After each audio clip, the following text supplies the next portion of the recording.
Lomba Bola Sakit Kabupaten Madiun Bersahaja berlangsung meriah. Ratusan anak-anak jenjang TK RA antusias mengikuti perlombaan yang dibuka langsung oleh Bupati Madiun Kamis 15 Mei di Pendopo Muda Graha. Kegiatan yang dimotori oleh Jawa Pos Radar Madiun ini diikuti lebih dari 600 peserta didik dari TK RA se-Kabupaten Madiun dengan memperebutkan hadiah tabungan uang tunai, piala, dan sepeda.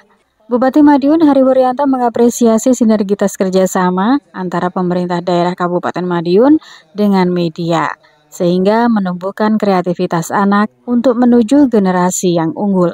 Ya, bisa menjadikan anak-anak yang unggul, yang luar biasa karena akan terbangun imajinasinya dengan sendirinya. Kita tahu kemauan anak-anak kita ke depan. Insya Allah anak-anak inilah yang akan memimpin Kabupaten Madiun. Ya.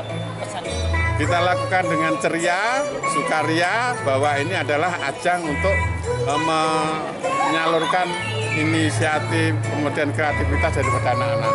Jadi harus dilakukan dengan ceria, jadi supaya mereka betul-betul sesuai dengan harapan. Makanya tadi saya sampaikan, jangan sampai nanti ibunya yang memaksakan. Anak-anaknya itu sukanya warna ini, tapi ibunya teket ini ya.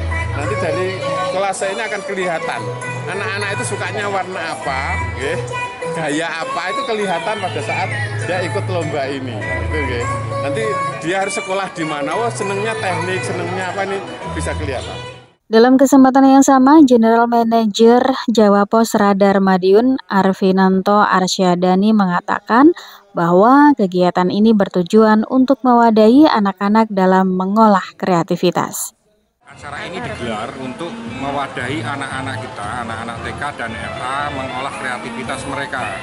Jadi mereka setiap hari juga sudah dilatih di sekolah masing-masing lah. Disinilah ajang untuk mempertemukan mereka, tidak semata-mata untuk mengkompetisikan, tapi untuk berkreasi bareng-bareng, saling mengenal antara satu dan lainnya, antar TK maupun. Sementara itu, saat mulai perlombaan, dengan penuh keagraban, Bupati Madiun bersama Ketua Tim Penggerak PKK Kabupaten Madiun, Erni Hari Wuryanto, dan Wakil Ketua Tim Penggerak PKK, Fitria Purnomo, menyapa dan memberikan semangat kepada para peserta lomba.